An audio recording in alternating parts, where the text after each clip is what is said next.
هذا سبيل الله قد وضحت أعلامه من فوقه نور يمضي عليه المؤمنون به درب الهدى بالقوم معمور. هو صحيح البخاري واسمه الجامع الصحيح المسند من حديث رسول الله صلى الله عليه وسلم وسنته. وعلموا من تقدرون على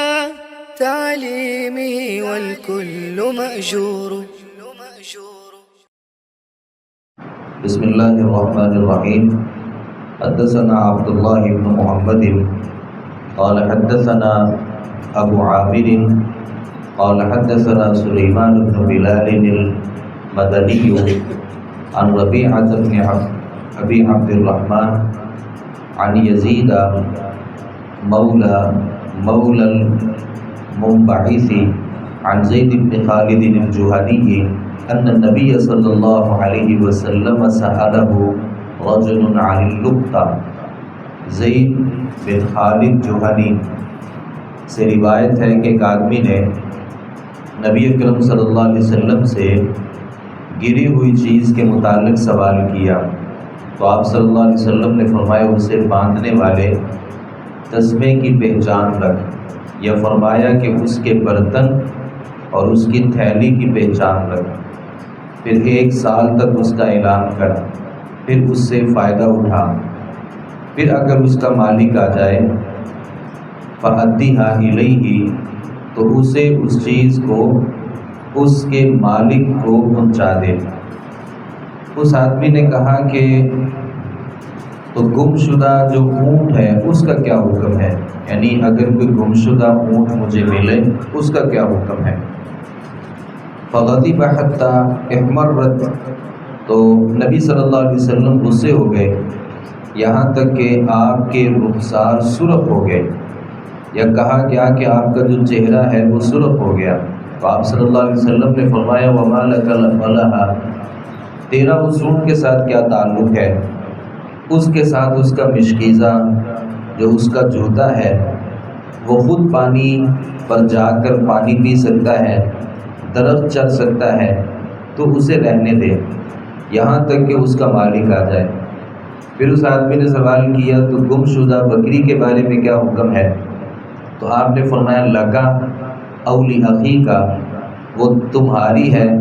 یا تمہارے بھائی کی ہے، اولی ذئبی یا وہ بھیڑیے کی ہے۔ امام بخاری نے باب ذکر کیا تھا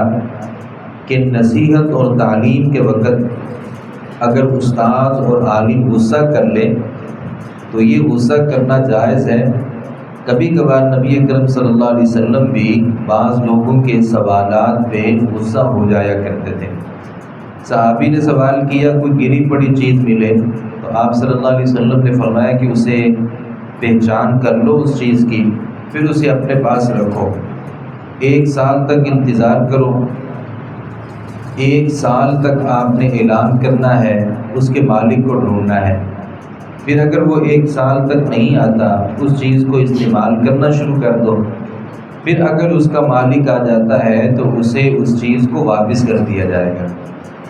اب صحابی نے سوال کیا کہ اللہ کے نبی اگر کوئی اونٹ ایسا مل جائے جو گمشدہ ہو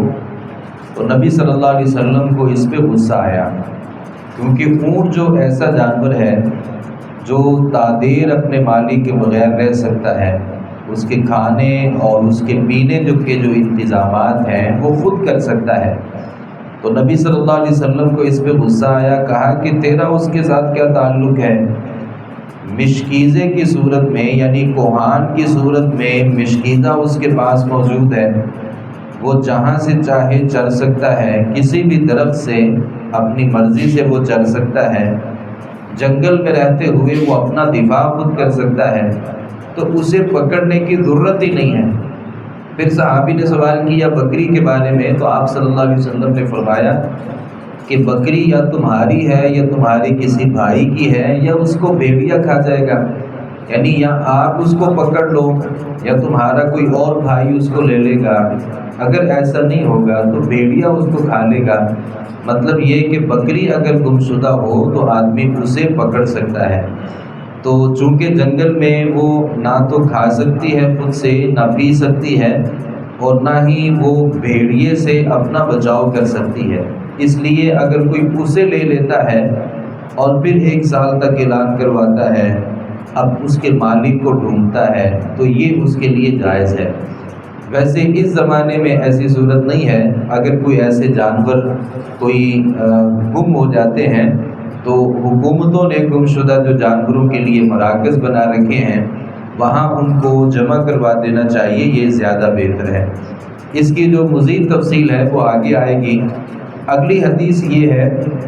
کہ ایک دفعہ نبی صلی اللہ علیہ وسلم سے ابو موسیٰ کہتے ہیں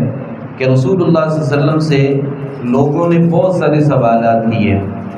بعض لوگوں کو عادت ہوتی ہے بلا وجہ اور بہت ہی زیادہ سوالات کرنے کی۔ نبی اکرم صلی اللہ علیہ وسلم سے لوگوں نے سوال کیے تو آپ صلی اللہ علیہ وسلم نے ان سوالات کو بہت ہی زیادہ ناپسند کیا، آپ غصے میں آ گئے۔ پھر آپ نے فرمایا کہ سلونی عما شئتم، تم جو بھی مجھ سے سوال کرنا چاہتے ہو کرو، میں آپ کو جواب دوں گا۔ تو ایک آدمی کھڑا ہوا، اس نے کہا من ابی، اللہ کے نبی یہ بتاؤ میرا باپ کون ہے؟ آپ نے فرمایا کہ ابو کا حذیفہ، حذیفہ جو ہے نا وہ تمہارا باپ ہے۔ فقام آخر، ایک دوسرا بندہ کھڑا ہوا، اس نے کہا ابی یا رسول اللہ، اللہ کے رسول میرا باپ کون ہے؟ تو آپ صلی اللہ علیہ وسلم نے فرمایا کہ ابو کا سالم مولا شیبہ، سالم جو ہے نا وہ تمہارا باپ ہے۔ فلما عمر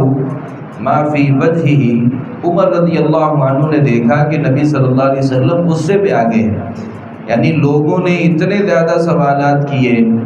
اور سوال پر سوال کیے جا رہے ہیں، تو عمر رضی اللہ عنہ نے نبی صلی اللہ علیہ وسلم کے چہرے پہ جب ناگواری کو دیکھا تو کہا کہ یا رسول اللہ، اے اللہ کے رسول، انا نتوب الی اللہ عز وجل،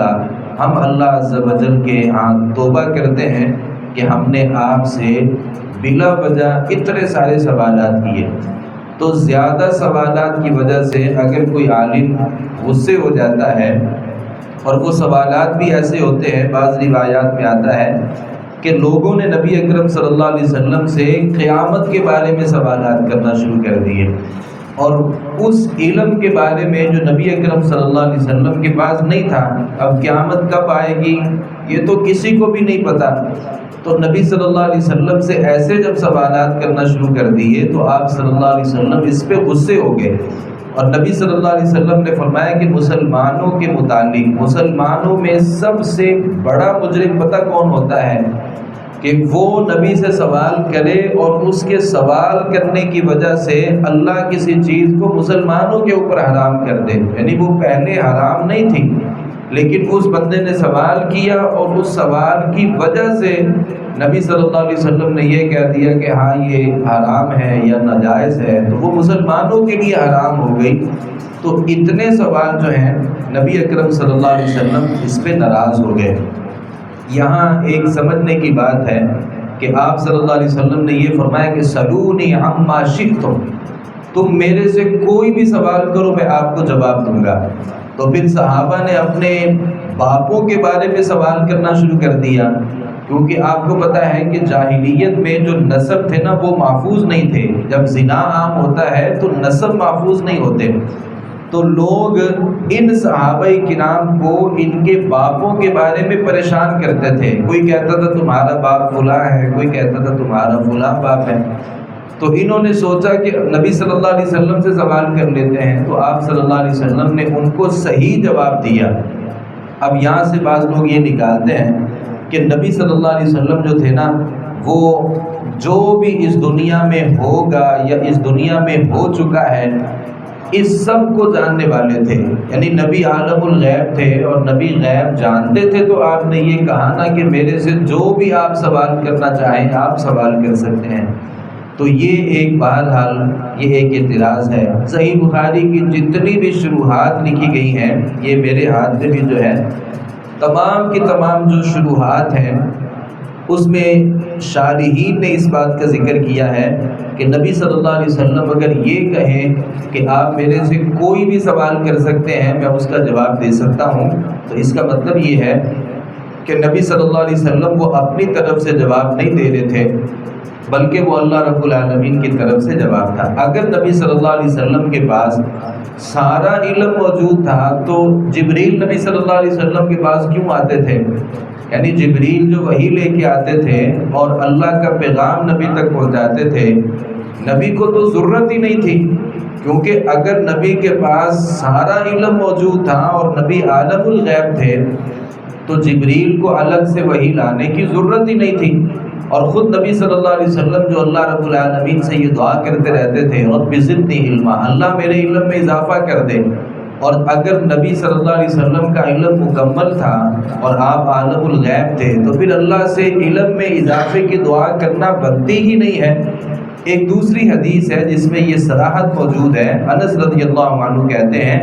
خرج رسول اللہ صلی اللہ علیہ وسلم، اللہ کے رسول ہمارے درمیان نکلے اور وہ غصے میں تھے۔ فخطب الناس، آپ نے لوگوں کو خطاب کیا، کہا کہ لا تسألونی عن شیء اليوم الا اخبرتکم، تم میرے سے آج جس چیز کے بارے میں بھی سوال کرو گے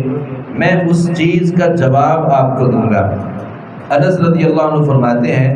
وَنَحْنُ نَرَىٰ أَنَّ جِبْرِيلَ مَعَهُ، ہمیں یہ پتہ تھا کہ آج جو نبی صلی اللہ علیہ وسلم یہ فرما رہے ہیں نا کہ آپ کوئی بھی سوال کریں میں اس کو جواب دوں گا۔ انس کہتے ہیں کہ ہمیں پتہ چل گیا اور ہمیں یقین ہو گیا کہ جبریل علیہ السلام نبی صلی اللہ علیہ وسلم کے ساتھ بیٹھے ہیں، یعنی جو کوئی بندہ نبی سے سوال کرتا نبی جبریل سے وہ سوال کرتے اور جبریل اللہ رب العالمین سے اس کا جواب لے کر کے نبی صلی اللہ علیہ وسلم کو دیکھے۔ یہ مسند ابی اعلیٰ میں حدیث ہے اور اس بات کی صراحت ہے کہ نبی صلی اللہ علیہ وسلم کے پاس جبریل تھے اور جبرائیل علیہ السلام اللہ رب العالمین سے وحی کے ذریعے نبی صلی اللہ علیہ وسلم کی رہنمائی کر رہے تھے۔ عمر رضی اللہ عنہ نے جب دیکھا کہ نبی صلی اللہ علیہ وسلم غصے ہو گئے ہیں اور لوگوں کے زیادہ سوالات آپ کو پریشان کر رہے ہیں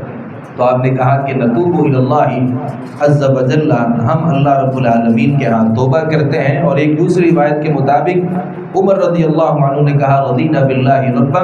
وبالاسلام دینا وبمحمد صلی اللہ علیہ وسلم نبیا۔ تو اگر کوئی عالم یا کوئی استاد پڑھاتے ہوئے یا درس دیتے ہوئے یا تدریس کے وقت کسی سائل پہ غصہ ہو جاتا ہے تو